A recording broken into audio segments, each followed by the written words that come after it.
바닥에 쓰러진 사람을 넘어 문 앞에 놓인 바이올린 케이스를 집어든 후 처음 여기 왔을 때처럼 조용히 문을 닫았다. 방금 비가 내린 터라 밤은 조금 습했고 날씨는 이미 완전히 서늘해져 있었다. 인적을 찾아볼 수 없는 거리에서 나는 바이올린 케이스를 든 채 빠르게 공원을 향해 걸었다. 나의 고객 중 꽤 많은 이들은 이 바이올린 케이스에 총이 들어있을 거라고 여겼고 날카로운 서양검이 들어있을 거라고 말하는 사람도 있었다. 그럴 때면 나는 어깨를 쫙 펴며 이 안에는 정말로 바이올린만 들어있다고 말할 뿐이었다. 도시 전설에 따르면 캄캄한 밤이면 구슬픈 세레나데가 마치 온기를 잃은 사람을 위한 이별곡처럼 천천히 울려 퍼진다고 한다. 사실 그냥 멋져 보이고 싶어서. 이게 내 대답이었다.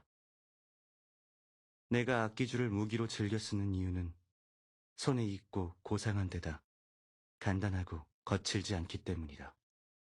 현악기 중에서도 하필 바이올린을 선택한 것은 솔직히 말하면 나만의 개성을 만들고 싶어서였다. 바이올린은 클래식하면서도 진부하지 않고 중세의 런던 베이커가에 흐르던 남성적인 낭만이 넘쳤다. 게다가 바이올린은 내 마음속 최고의 우상인 주기락이 가장 잘 다루는 악기다. 열성 팬이라면 당연히 각 분야에서 자신의 우상을 따라야 마땅하지 않은가. 오늘날 사회에는 다양한 돈벌이 수단이 있으므로 킬러의 존재도 사실 그렇게 놀랄 만한 일은 아니다. 빛이 있는 곳에는 그림자가 있기 마련이다. 사람들이 자주 언급하는 딥웹처럼 정상적으로 보이는 것 이면에서는 보이지 않는 파도가 몰아치기도 한다. 나는 곧 약속 장소에 도착했지만 휴대폰에서는 끊임없이 여자친구의 독촉 메시지가 떴다. 나는 고개를 숙여 서둘러 답신을 보내며 이를 악물고 어서 눈앞에 빨간불이 바뀌기를 속으로 재촉했다. 그때 불현듯 길 건너편에 인형 하나가 나타났다. 칠흑 같은 어둠 속에서 은발이 유난히 밝게 빛났다. 검은 옷을 걸친 그 사람은 무심하게 내 눈앞을 스쳐 지나갔다. 주기락? 주기락? 잠깐, 어딘가 이상한데? 나는 의심스러운 눈초리로 그 은발의 존재가 서서히 시야에서 사라지는 걸 가만히 지켜보았다. 머릿속에서 집에 소장 중인 라이브 CD와 음반, 인터뷰북 등이 스쳐 지나갔다. 언제까지 그렇게 멍하니 서 있을 거야? 혜린의 목소리가 벼랑간 건너편에서 들려왔다. 정신을 차려보니 어느새 신호등이 바뀌어 있었다. 나는 얼른 뛰어서 건너갔다. 저기 주기락이랑 완전 똑같이 생긴 사람 너도 봤어? 그 사람 벌써 여길 몇 바퀴나 돈 거 같은데 정말로 주기락이 돌아다니는 건 아니겠지? 그럴 리 없어. 나는 속으로 두 사람의 이미지를 몇백 번이나 비교해보았다. 내 우상을 내가 어떻게 못 알아보겠냐? 진짜로 주기락이라면 밖을 쏘다닐 때 미라처럼 꽁꽁 싸맬걸? 어떻게 가발 하나만 쓰고 밖으로 나오겠어? 게다가 풍기는 분위기도 완전히 전혀 달랐다고. 나는 속으로 혼자 덧붙였다. 그래도 정말 비슷했단 말이야. 어쩌면 대역일지도 모르겠네. 혜린이 투덜거리며 폴짝 뛰어와 나에게 팔짱을 꼈다. 오늘 공연은 좀 어떠셨나? 굳이 말할 필요 있어? 나는 웃으며 손에 든 바이올린 케이스를 흔들었다. 그 안에는 바이올린 케이스와 활 두 자루 외에 검은색 편지 봉투도 하나 들어있었다. 자네도 받은 모양이군. 점장이 닭 조각을 펄펄 끓는 기름솥에 집어넣었다. 첫째와 셋째 쪽도 받았네. 나는 턱을 괴고 치킨집 카운터 근처에 앉아 점장이 잘 재워둔 닭을 능숙하게 조리하는 걸 지켜봤다. 어째서 우리 같은 나는 잠시 멈칫했다.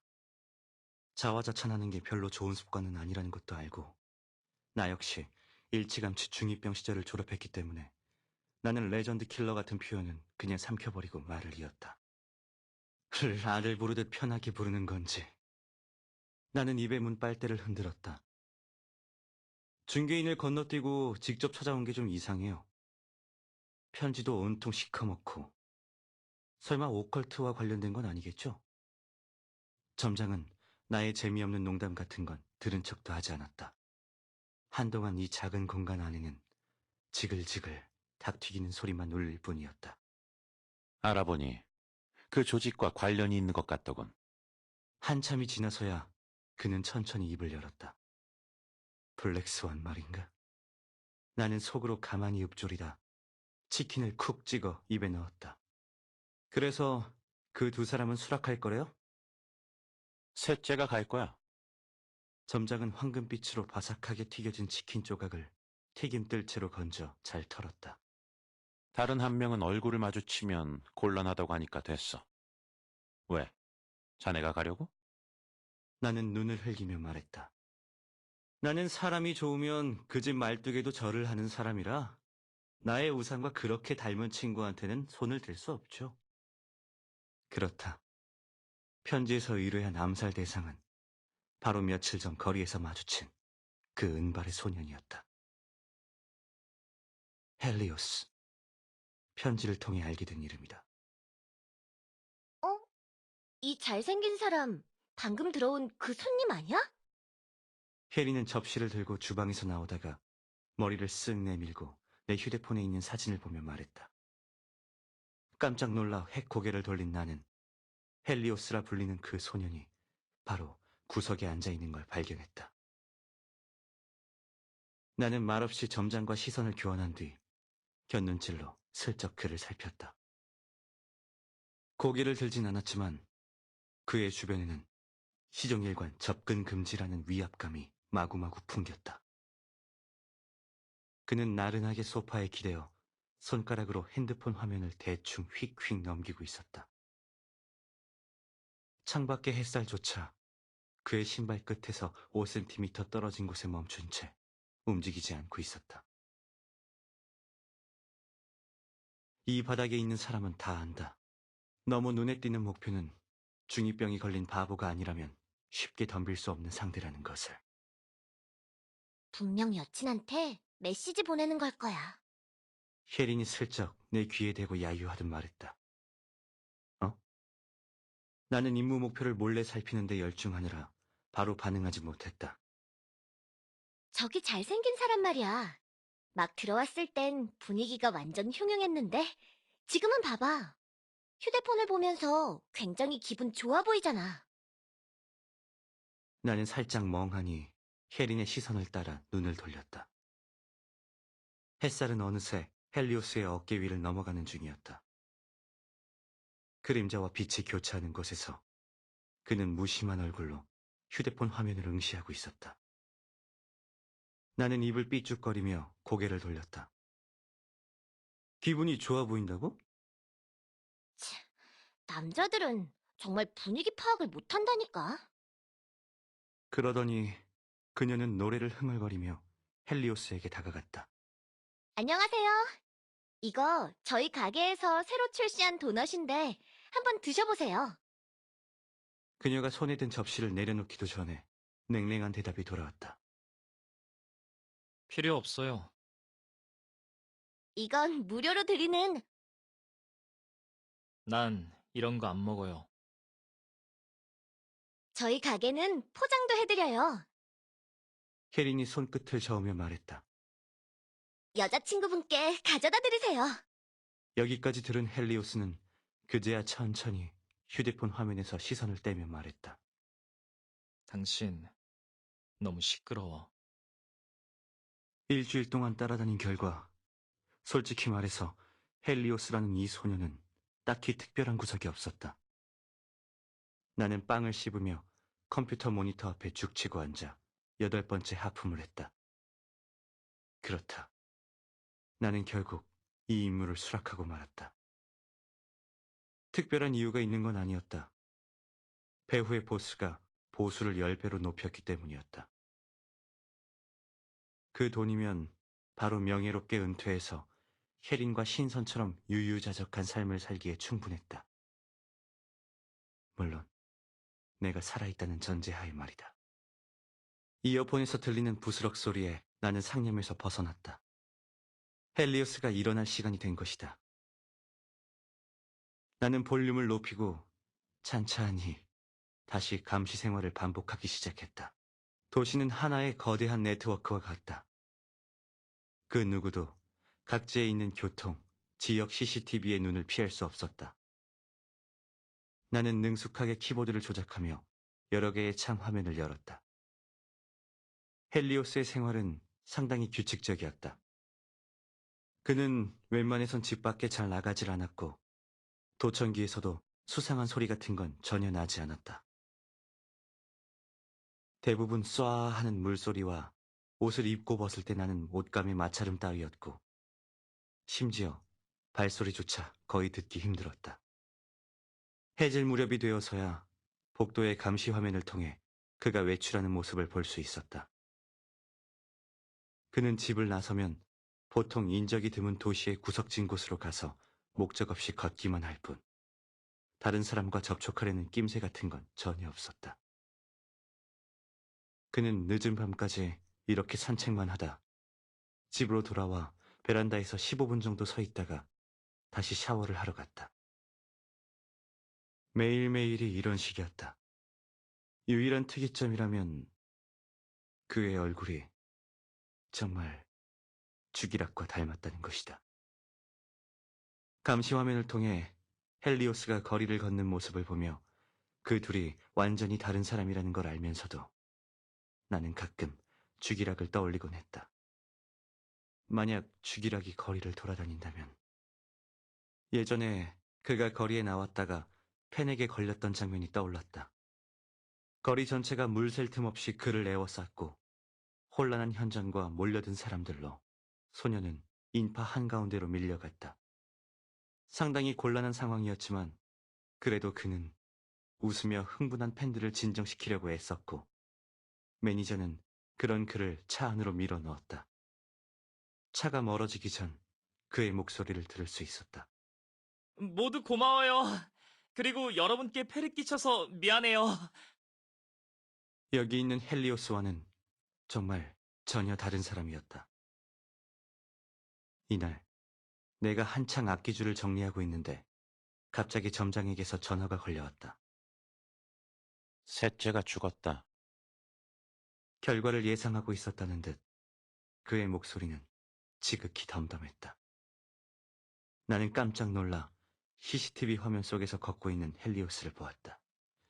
손끝이 차가워졌다. 헬리오스는 분명 내 감시 화면에서 사라진 적 없었는데 대체 언제 셋째와 만났던 거지? CCTV 화면을 바라보던 나는 문득 섬뜩한 기분이 들었다. 이 화면이 정말 진짜인 건가? 가시지 않는 당혹감을 억누르며 나는 곧 셋째를 찾아냈다. 몸에는 불필요한 외상의 흔적이 없었고 수법도 상당히 깔끔했다. 마치 순식간에 기척 없이 숨통을 끊어놓은 것 같았다. 나는 셋째의 정장 단추에서 초소형 피놀 카메라를 떼어냈다. 이게 왜 여기 숨겨져 있었는지는 묻지 마시길. 업계 경쟁을 위해서는 항상 마지막 한 수를 남겨둬야 했으니까. 헬리오스의 움직임은 잠시도 눈을 뗄 수 없을 정도로 빨랐다. 애초에 반격의 기회조차 주지 않았다. 그의 기습을 수없이 반복해서 보고 계속해서 화면도 정지시켜봤지만 여전히 그가 대체 어떻게 귀신처럼 셋째의 뒤에서 나타났는지 알 수 없었다. 화면의 프레임이 계속해서 흔들렸다. 내가 상관 않고 계속 마우스를 누르자 갑자기 원래는 주의하지 않았던 화면이 모니터를 스쳐 지나갔다. 나는 순간 멍해지며 머리가 얼얼해졌고 온몸의 떨림을 주체할 수 없었다. 나는 천천히 방금 발견한 화면을 전체 영상에서 따로 분리해냈다. 헬리오스가 렌즈를 똑바로 바라보고 있었다. 무심코 쳐다본 것이 아니었다. 착각의 여지도 없었다. 그는 당당하게 렌즈를 응시했고 그곳에 제3의 눈이 있다는 걸 확신하고 있었다. 짙은 푸른색의 눈동자에는 적나라한 조롱과 비웃음만이 담겨 있었다. 몇 개의 화면 안에 헬리오스란 이름의 두려움 없는 존재가 가득 들어찼다. 충분히 강하다는 건가? 나는 몇 번이나 라이터를 켜려다가 손이 떨려 불을 붙이지 못하고 그냥 한쪽에 던져버린 후 힘이 빠져 의자 위에 널브러졌다. 셋째야, 너의 죽음은 억울한 것도 아니구나. 어쩐지 그의 목숨값으로 그렇게 큰 돈을 주더라니.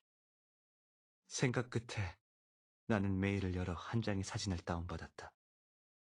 사진 속 여성은 웃는 얼굴이 무척 아름다웠다. 쏟아지는 햇살 아래 활짝 핀 한 송이 꽃 같았다.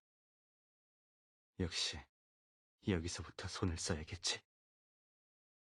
1회를 수락했을 때 거액의 계약금과 함께 익명의 메일이 한 통 도착했다. 안에는 주소와 함께 여성의 사진이 몇 장 첨부되어 있었다. 그 중에는 헬리오스와 차에서 함께 찍힌 사진도 있었다.